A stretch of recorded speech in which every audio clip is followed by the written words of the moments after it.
Assalamualaikum warahmatullahi wabarakatuh. Kang Bro, sepertinya drama tentang Yamaha tidak berhenti sampai di sini, Cak. Jadi seperti semakin runyam. Apakah ini adalah dampak daripada perseteruan antara Yamaha dan Vinales? Tapi yang pasti Kang Mas, yang paling baru saat ini, mungkin ini adalah sebuah berita yang kurang sedap bagi pasukan Yamaha, bagi tim Yamaha, karena info yang terbaru paling update yang datang ke newsroom Iwan Benaran dan ketika IWB cek ke beberapa media luar, ternyata benar bahwa Petronas disinyalir akan mundur dari Yamaha tahun depan.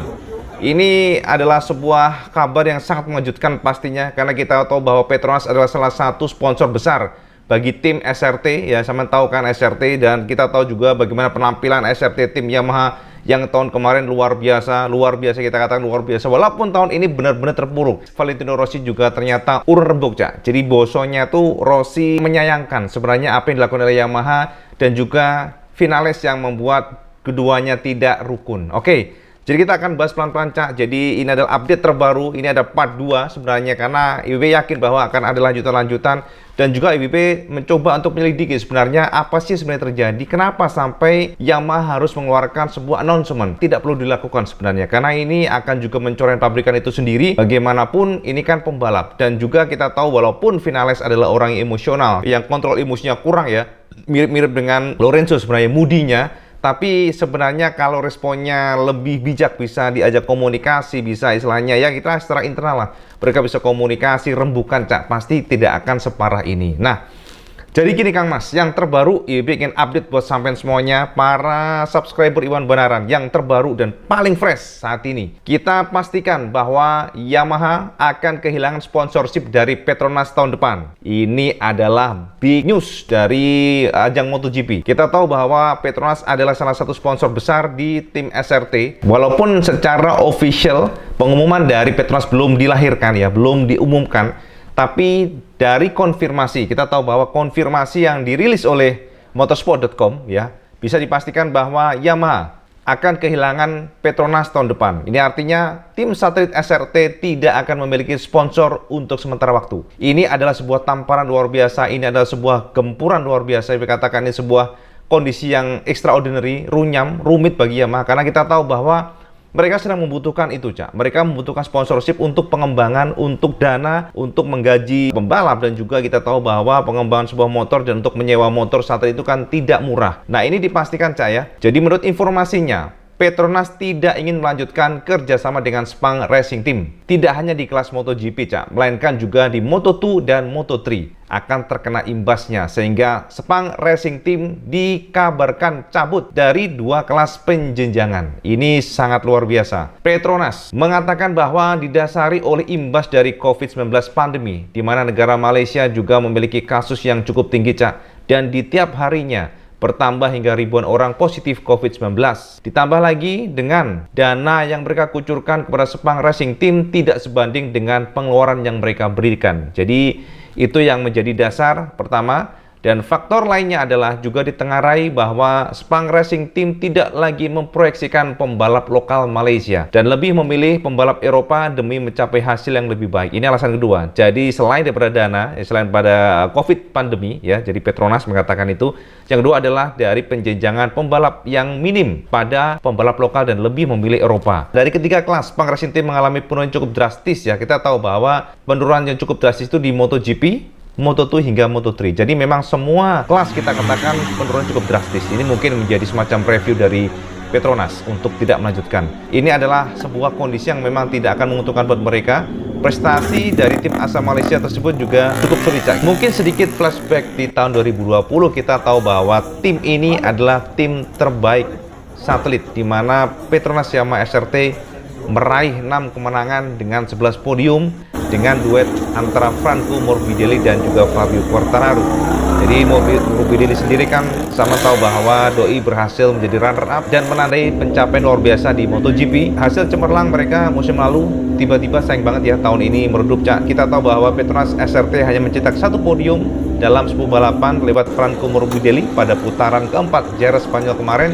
Sedangkan Valentino Rossi baru sekali menembus 10 besar tepat di home race-nya di Mugello setelah itu nyaris sangat suram, Cak. Nah, untuk konfirmasinya nanti pengumumannya seperti apa, kita tunggu saja Kang Mas, karena memang ini rumornya mungkin akurasinya di atas 85%, tapi yang jelas Cak, mereka akan mengumumkan secara terbuka nantinya. Nggak tahu Cak, ini benar-benar suatu tamparan ya buat tim Yamaha di saat mereka sedang fight untuk meraih juara dunia lewat cemerlangnya daripada Fabio Quartararo. Ternyata tiba-tiba mereka harus mengalami friksi dengan Maverick Viñales, dan pada puncaknya mereka justru melakukan tindakan yang banyak dikritik. Sebenarnya Yamaha melakukan suspended atau discourse atau nge-course ya, scourging pada Viñales, tidak boleh balap karena berpotensi merusak M1. Untuk yang ini kita akan bahas di tema terpisah Cak, karena IBB sudah mengumpulkan beberapa bukti, beberapa analisa, dan memang ini sangat menarik sekali karena ada beberapa informasi juga yang datang dari para saksi mata di Austria. Saksi mata itu dari para fotografer yang menyoroti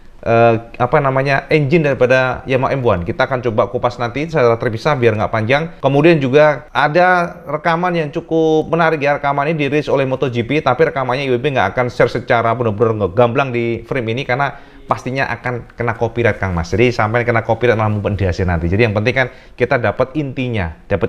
Jadi itu yang penting. Oke. Jadi itu yang kita bisa bahas, kita share ke sampean semuanya. Petronas, Yamaha, ya, ke depan Petronas tidak akan lagi bersama Yamaha di tahun 2022. Ini kabar terbaru dari motorsport.com dan kita akan tunggu saja apakah benar ini, karena kalau belum official tentunya kita tidak bisa katakan bahwa ini 100% official. Sebuah media besar seperti Motorsport itu akurasinya sangat bisa dipercaya. Kita tunggu saja, Cak. Kemudian kita juga akan menyoroti statement dari Valentino Rossi yang ternyata sangat prihatin dengan kondisi antara Viñales dan juga Yamaha. Valentino Rossi sangat menyayangkan sebenarnya, sampai Valentino mengatakan bahwa apa yang terjadi antara Yamaha dan Viñales itu adalah sesuatu hal yang memalukan.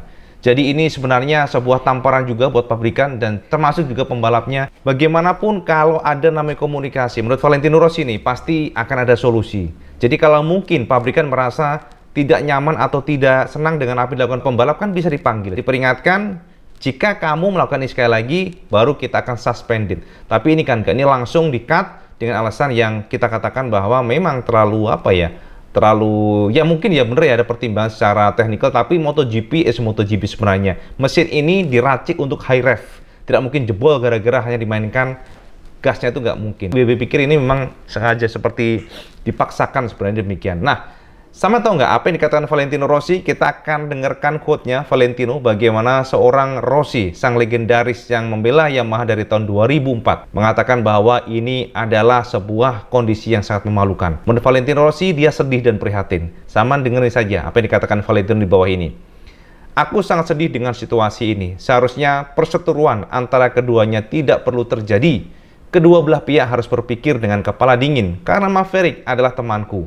Dia adalah orang yang baik dan juga Yamaha, mereka timku dari waktu yang lama. Jadi aku rasa semuanya ini cukup memalukan. Itu kata Rossi, Cak. Semuanya ini tidak baik untuk kejuaraan. Sayang sekali tidak memiliki Maverick di track dengan Yamaha, dan aku pikir mereka dapat memperbaiki situasi dengan beberapa cara. Karena bagaimanapun Maverick kencang. Motor tahun ini cepat. Jadi aku harap mereka bisa melakukannya, berbicara dan memperbaiki situasi dan melihat Maverick di track pada balapan berikutnya. Dari sini kita coba coba meresapi kata-kata Valentino Rossi. Kata Rossi ini bahwa salah satunya adalah bahwa memang seharusnya keduanya memperbaiki namanya hubungan, tidak harus seperti itu ya. Jadi saling balas, jadi kelihatan tidak dewasa sebenarnya. Kembali IWB sudah namanya finalisnya nggak dewasa, direspon pabrikannya ya kurang dewasa. Itu yang kita tangkap dari apa yang dikatakan Valentino Rossi. Jadi seharusnya memang ada namanya solusi berdua, jadi memperbaiki situasi dengan cara berbicara, Cak. Jadi komunikasi itu yang paling baik ya, paling efektif sebenarnya. Dan Rossi pun mengakui dari sisi pembalap bahwa memang tidak mudah, Cak, kalau mendapatkan atau kita katakan performa tidak membaik ya, not getting better time by time, padahal input data sudah dikasih, kemudian semuanya sudah diberikan masukan dan sebagainya, tapi tidak improve. Rossi mengatakan bahwa ternyata Valentino juga pernah merasakan ini, Cak, merasakan dia suffering, dia frustasi, dan itu dikatakan Rossi dalam special quote-nya seperti ini. Aku juga pernah melewati periode yang sangat sulit. Kadang-kadang itu terjadi selama karirmu yang panjang. Dan aku pernah merasakannya. Aku ingat 3-4 kali di mana aku benar-benar putus asa karena tidak mendapatkan hasil yang sesuai. Aku memiliki banyak tekanan dan aku tidak mampu menerimanya. untuk mendapatkan hasil yang aku dan semua orang harapkan. Aku ingat saat itu aku ingin berhenti dan di rumah saja. Aku nggak mau membalap. Namun saat itu terjadi, semua orang terdekatku memberiku dorongan dan semangat. Teman-teman dan keluargaku berkata, tidak, kamu nggak boleh. Balapan kamu harus datang dan pasti bisa. Beruntung aku memiliki mereka seperti Ucio, Albi, Alberto Tepadi ya, Carlo Casabianca, dan juga ibuku yang berkata, tidak, kamu tidak bisa berhenti, Vale. Jika berhenti sekarang, kamu tidak tahu apa yang akan terjadi dalam internal mereka atau pabrikan. Jika kamu berhenti, situasinya akan jauh lebih buruk dari sekarang. Dan aku mengucapkan terima kasih kepada mereka, karena setelah beberapa tahun aku mengerti bahwa jika pada saat itu aku berhenti, situasinya jauh lebih buruk daripada mencoba untuk melanjutkan. Jadi aku rasa dukungan orang-orang di sekitarmu sangat penting. Aku sendiri tidak tahu persis apa yang terjadi dengan Maverick Vinales. Jadi ini kembali lagi ke Vinales, Valentino Rossi ya. Aku sendiri tidak tahu persis apa yang terjadi dengan Maverick Vinales dan Yamaha. Yang jelas ini memalukan, karena dia pembalap yang bagus, dengan motor yang bagus, dan dia bisa membuat hasil yang sangat bagus, seperti yang kamu lihat di Assen ketika dia finish kedua.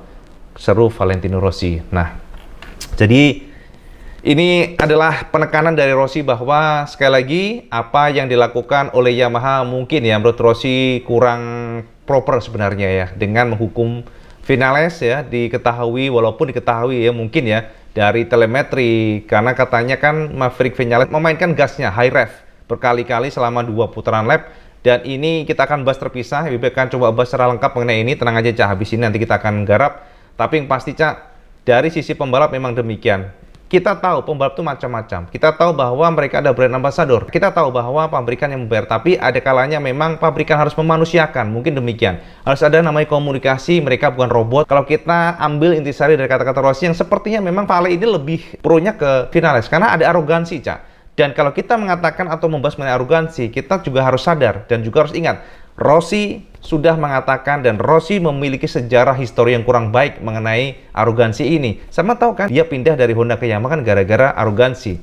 Jadi sepertinya Rossi melihat ini menjadi apa ya, teringat mungkin Cak ya, bahwa sekali lagi alangkah baiknya keduanya duduk bersama-sama antara pabrikan dan ridernya, tidak saling cucuk-cucuan Cak ya, tidak saling apa ya, matil-matil ya, bosan saling matil, saling gebuk-gebukan ya, akan apa ya, makin runyam sebenarnya. Jadi inilah yang di-quote oleh Valentino Rossi, dan semoga saja memang ada solusi antara keduanya Cak. Ada solusi antara keduanya, duduk bersama, dan kita harapkan Austria adalah yang terakhir. Artinya apa? Austria dia di blacklist ya, tidak diizinkan membalap, tapi nextnya dikasih lah. Jangan sampai di Austria tiba-tiba nanti cut sampai akhir tahun. Nah, kalau ini terjadi, Cak, apakah Vinales bisa diganti pembalap lain? Pertanyaan sampean kalau demikian, itu bisa. Jadi kalau Yamaha ingin mengganti Vinales dengan pembalap lain bisa.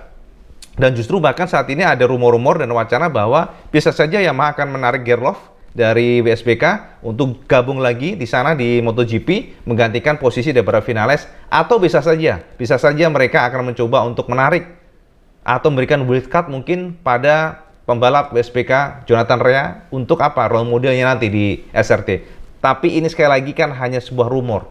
Hanya rumor-rumor yang nggak jelas, dan dikatakan apapun itu ya pasti nggak mungkin. Karena kan kita tahu bahwa Jonathan Rea diikat sama Kawasaki. Jadi ya itulah ngawur Cak. Namanya juga isu-isu ngawur. Tapi yang pasti Kang Mas, kita akan coba lihat bagaimana kelanjutan cerita ini. Yang jelas Valentino Rossi berharap ada komunikasi yang intens antara Yamaha dan Vinales supaya tidak ada namanya pertengkaran yang menurut Valentino Rossi sangat memalukan. Nah, sampai sekarang komen Cak, setuju nggak dengan kata-kata Rossi bahwa perseteruan keduanya itu memalukan? Moga sampean komen, tapi kalau sampean nggak setuju juga sampean komen. Jadi biar kita seru lah ya, gitu bosnya. By the way, next IBB akan coba membahas mengenai video tentang bongkar top speed dan juga RPM daripada Maverick Vinales. Karena IBB menemukan ada kejanggalan yang ada indikasi memang sepertinya ada kesengajaan atau mungkin memang ada problem dengan engine daripada Vinales. Kita akan bedah setelah ini. Nanti saja ya Cak ya. Oke, jadi ngono Kang Mas, informasi dari WP sekilas ya. Kalau sampean suka video ini, jangan lupa sampean like, share, dan subscribe.